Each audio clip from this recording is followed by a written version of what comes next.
I want to take some time to speak about, your other projects as well, because, you made a point. Hey, you get into this industry, and I've seen this where, people get into this business, and you branch off, and you start to do other things, and you've leveraged, your experiences, your relationships into other opportunities, and other ways that you can really, impact, your community, and people around you. I know both you and your wife are both Christian ministers, and Greener Pastures Foundation.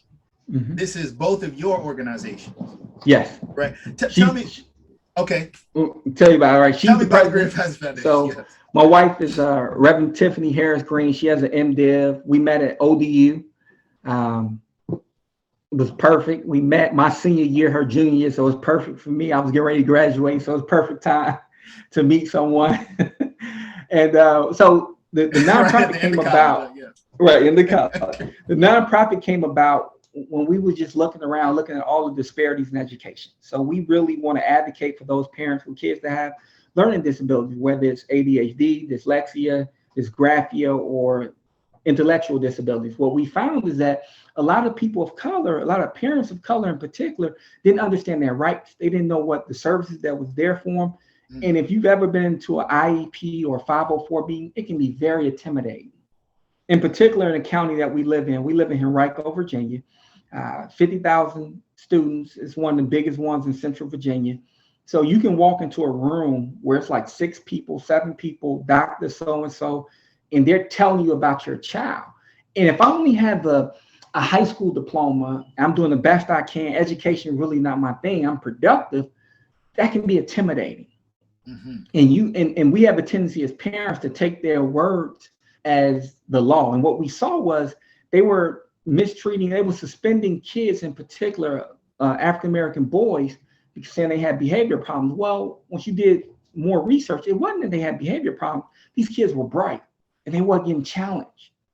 They were not getting challenged. So the system, it's easier to label them as a problem instead of educating them the way the law say you should. So what we do as a nonprofit, we go in, we teach parents how to advocate for themselves. We even work with the school systems to say, hey, how can we teach your staff to be more, have more empathy and to see things from a different point of view, And so that's been amazing. We've started that since 2018. Wow, 2018, nice. And it's growing. That's our baby, Yes. So yeah, that's where Greener Pasture came from.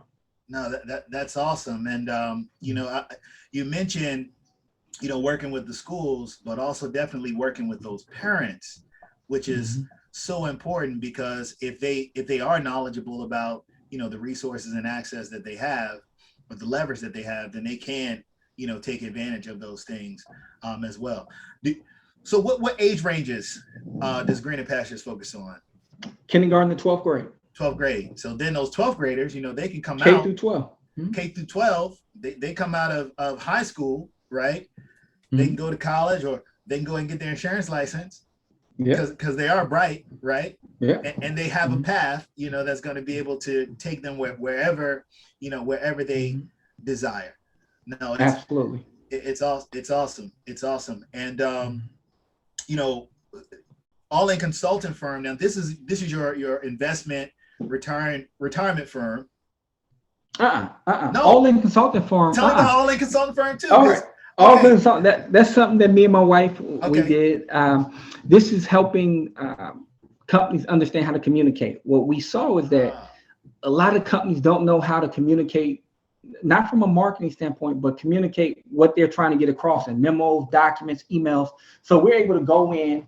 And with this also, we do a business analysis. So we'll do a SWOT analysis to look at the strengths, the weaknesses, the opportunities, and the threats of the business to see, hey, how can you run a lean operation, or maybe you're spending too much money. What we find is that a lot of companies, a lot of professionals are great at what they do, but they're not good at business.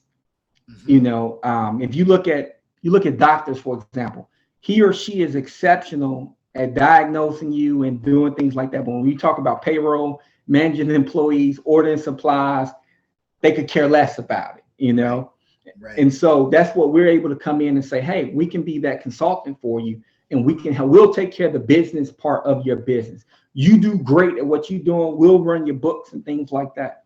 And that's been a blessing, man. And I got into that based on the business.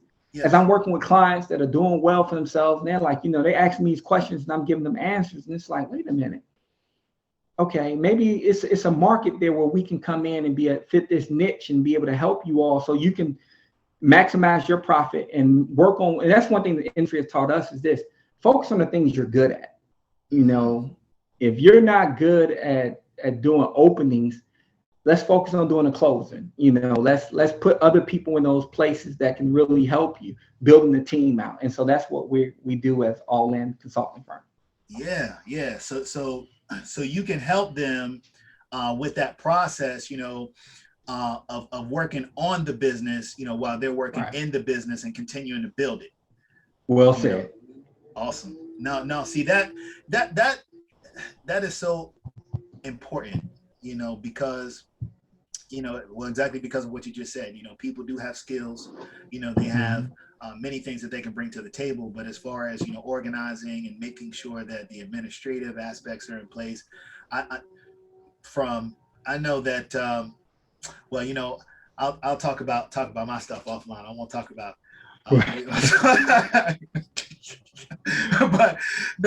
but everyone can benefit. Everyone can benefit from those things. I'll say this, in my own entrepreneurial path, over time, I've definitely had some hard lessons, that have taught me the importance of making sure that those back office tasks were absolutely in place. Absolutely in place. So as we start to kind of wind down a little bit, you got so many things that you've done and have utilized. Man, I mean, I won't even say it started with your insurance career. I'll say, kind of started before that, probably, some of the lessons that you learned throughout college and playing ball, you leverage those experience into your insurance career. You leverage that into, your companies, that you're establishing now. What's next for Reverend Pierre Green? What's next? Well, what's next is really continue to build a legacy, and really trying to making sure I'm living out my purpose, want to do things that I enjoy, I'm learning how not to stress, stress less. And I think a lot of that comes down to really taking things in perspective. The pandemic was amazing. I know we lost a lot of lives and people lost a lot of houses, homes and so forth.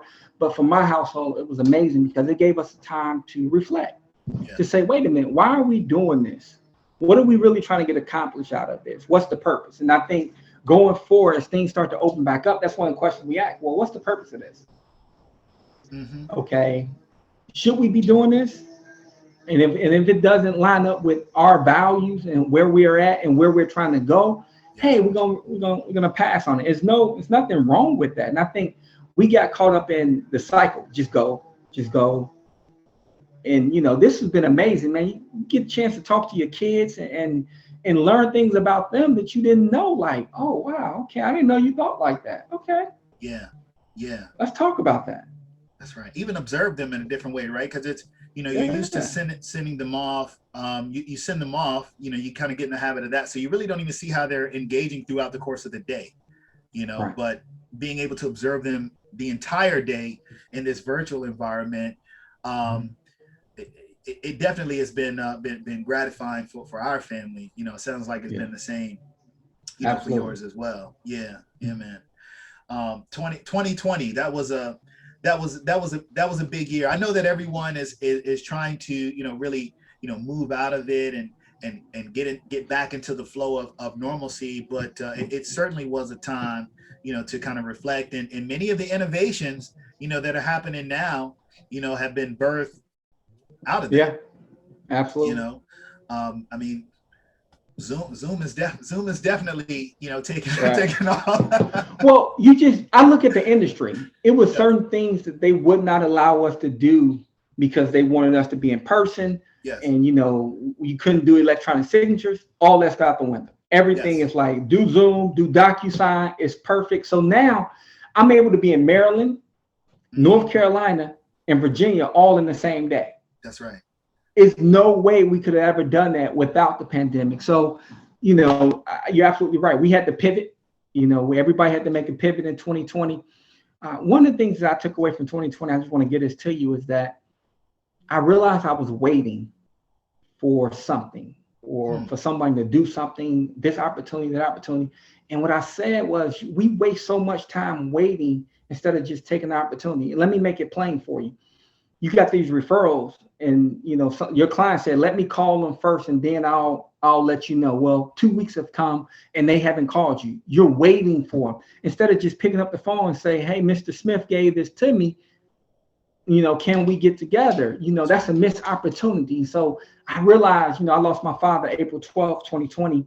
And it was just like, man, it was so many missed opportunities that I missed out on in 2020 that I can't go get back. And so I said, you know what, in 2021, how can I just go get, I'm going to be in the position where I'm going to go get what I need instead of just waiting, There you go, man. No, awesome. No, I spot on. Taking action, man. So somebody new, they're getting in this business. Maybe they're thinking, I don't know, maybe it's an opportunity that is 100% commission, maybe they've never even thought about a career in insurance. I hadn't thought about insurance prior to learning about it. I don't know if it's something that you had thought about when you were playing ball in Iceland. Probably not, right? No. Okay. No. So what advice would you give to them? I would tell them, if you're going to jump into this career, make sure you have a support system. Early on, I should do something. Before my calls, I would call my wife and say, hey, babe, about to make these calls. And the reason for doing that was it was a warm, familiar voice, an encouraging voice. So you need to have a support system, first of all. And understand that in this business, it's a business, you're building something. Don't treat it like a job. Right now, it's hot outside, and it's easy to say, you know what, I'm not going to go to work today, or I'm gonna go in, but I'm going to leave at 2:00 and I'm going to enjoy the day. Well, you can get those benefits, but you got to put the work in early. A senior advisor told me this early on. He said, when you first start the business, you'll be underpaid, but the longer you do it, you'll be overpaid. I was like, what? He was like, people will call you, and you'll be surprised. And I'm at that point in my career where it's like, man, people are calling me. Like, oh, that's pretty cool, And so in the beginning, you feel like it's always an uphill battle. I would tell you, keep your expenses low too. If you can only afford a Honda, just get you a Honda. You don't need to, keep your expenses low. You don't have to go out here and buy $1,000 suits. Go to the dry cleaner. If you don't have a lot of suits, get a black, a blue, and get white and blue shirts. And a lot of times they're very affordable, right? And rotate them. Okay. And you want to keep your wardrobe looking right, but don't go out here overextending yourself. Keep it small. Absolutely. Yeah. Hey, thank you for the wise words. Thank you for the time as well. Please share, any contact information, for people that can reach out to you, get in contact with you, any social media, for people to stay in communication with you. Yeah. I'm old school, so you can find me on Facebook at my name, Pierre Green. You can also find me on Instagram at Pierre Green 12, and that's Green with an E, PIEEREGREENE 12 at G. On Instagram, and my email is my name, pierre.green12 at gmail.com. That's pierre.green12 at gmail.com. One thing I realized, I know we're about to wrap up, Rod, but we probably got to do a part 2, man.